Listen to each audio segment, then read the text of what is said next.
Now then, what makes a nation strong? Taxes? There's nothing new about those either. The first income tax was paid by Abraham. It was written on a rock by the hand of divinity and handed to Moses at the top of Mount Sinai. And you might want to remember this. It was at the flat rate of 10%. It promised the wrath of God on anybody who tampered with or violated that law.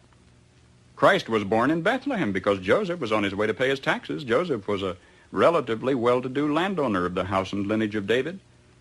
Yet the taxes exacted by Caesar Augustus were so exorbitant that he didn't have enough money left over to employ a trusted messenger for the mission, so though his wife was great with child, he made the journey himself. And Christ was born in Bethlehem because Joseph was on his way to pay his taxes. And Christ was born in a manger because there was a housing shortage when he got there. Our problems are not new. At Runnymede, the Magna Carta was handed to King John on the end of a sword, denying to royalty the right of unlimited taxation. Yet you know it was for us, the American people, to become the first in recorded history ever voluntarily to surrender our rights to private property. Oh, yes, we did. With an innocent-sounding constitutional amendment, the 16th, which says that Congress shall have the power to lay and collect taxes on incomes from whatever source derived, and we forgot to put any limit on the extent to which we could tax ourselves. Conceivably, we could be taxed out of all private property. We could be taxed not 70%, 80%, 90%, but 100%. We could awaken one morning and find that the government owns the farm and the house and the car and has a mortgage on the church, legally. Historically, whenever any nation has taxed its people more than 25% of their national income, initiative was destroyed and that nation was headed for economic eclipse. Well, presently, the American people are being taxed 33% of their total income. History says we'll roll forward on momentum for a little while, but we'd better get some more gas in the tank pretty quick. You see, ours is not the first, by George, good government to arise on the world stage. There have been several. Rome, and Spain, and Greece, and China, and each enjoyed about 150 years at its zenith.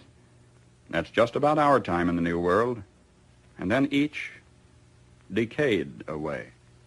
Not one of them was ever destroyed by anybody else's marching legions. Each rotted away, morally, socially, culturally, economically, simultaneously. You know, one of the most cruel paradoxes of history is this. Because each was a good government, it bore bountiful fruit.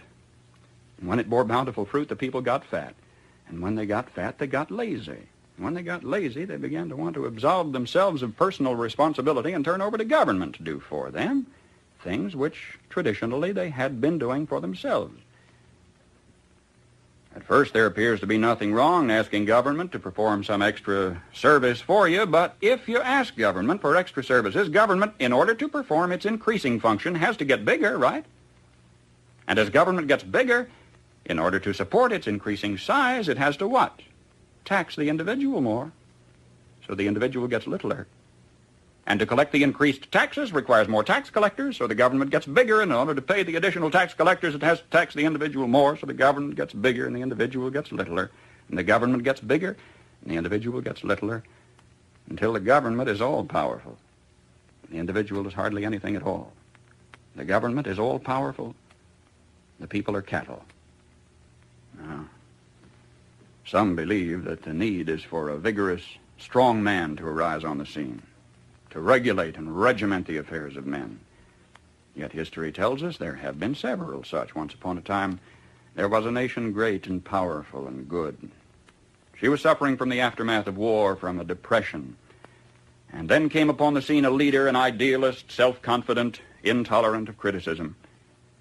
Wisely, he limited his early activities to combating the financial depression. Nobody could argue with that. But in a while, he began to regulate business and establish new rules to govern commerce and finance. Some of them in diametrical disagreement with the God-made laws of supply and demand, but anybody who disagreed with those new rules was promptly fired.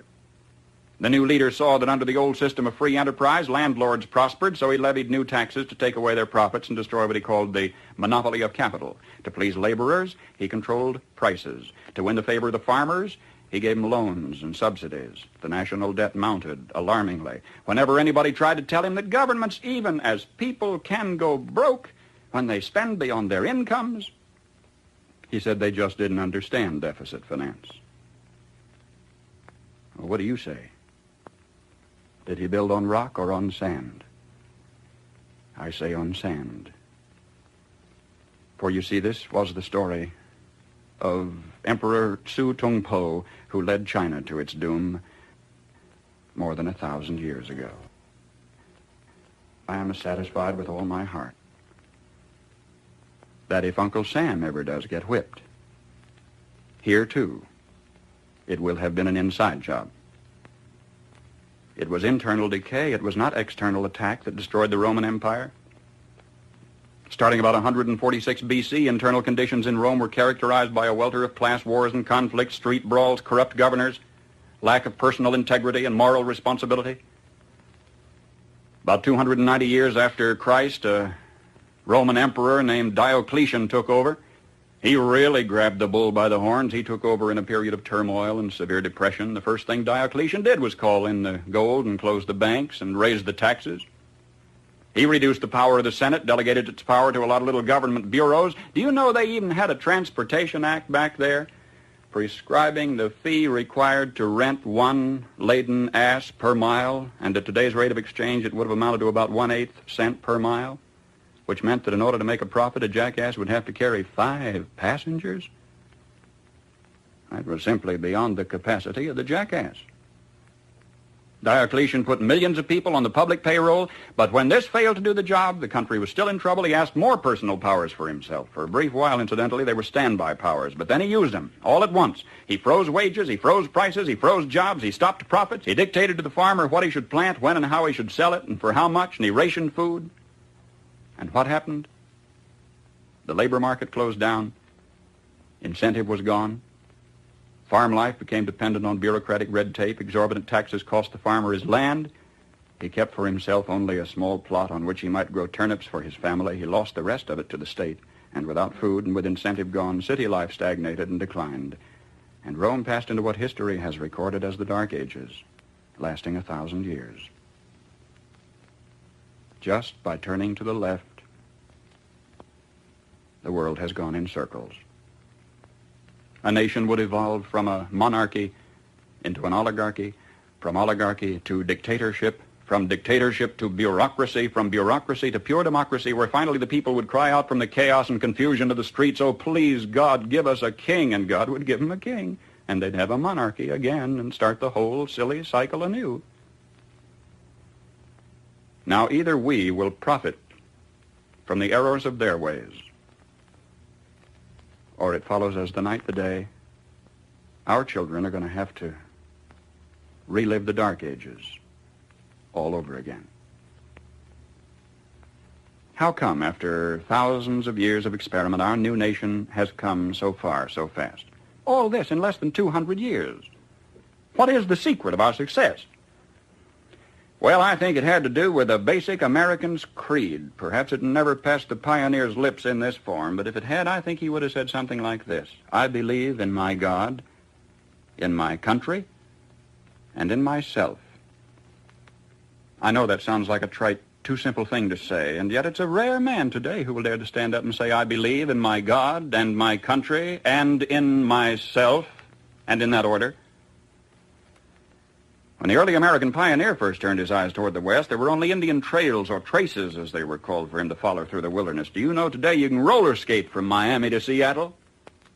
From San Diego to Plymouth Rock? In this little bitty instant, as historical time is measured, our 7% of the Earth's population has come to possess more than half of all the world's good things. How come? Well, sir, when that early pioneer turned his eyes toward the West, he didn't demand that somebody else look after him. He didn't demand a free education.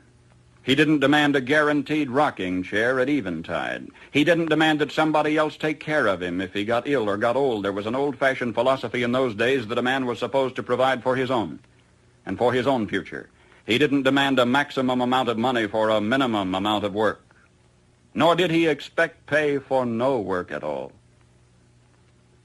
Come to think of it, he didn't demand anything. That hard-handed pioneer just looked out there at the rolling plains, stretching away to the tall green mountains, and then lifted his eyes to the blue skies and said, thank you, God. Now I can take it from here. Now, that spirit isn't dead in our country. It's dormant. It's been discredited in some circles, driven underground, but it isn't dead. It's just that a few seasons ago, politicians baiting their hooks with free barbecue and trading a Ponzi promise for votes began telling us we don't want opportunity anymore, we want security. We don't want opportunity, they said, we want security. And they said it so often we came to believe them. We wanted security. And they gave us chains, and we were secure.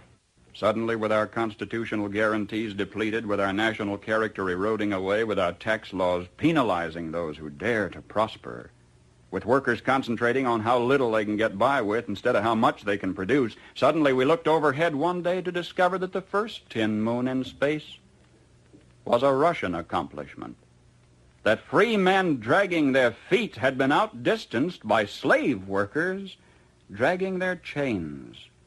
And we were sore afraid. Perhaps this was a disguised blessing, too. Maybe a dramatic accomplishment by this Cold War adversary was necessary to get us off our dead centers and back to work again. If we can revive in ourselves, then in our youth, something of that basic American's creed, the horizon has never, ever been so limitless. For man stands now on the threshold of his highest adventure of all, his first faltering footsteps into space. 20 years from today, half of the products you will be using in your everyday living aren't even in the dictionary yet. We've got it made. If we just keep on keeping on, we've got it made. And if we don't, we will follow those other great nation-states of history into the graveyard of ignominious oblivion.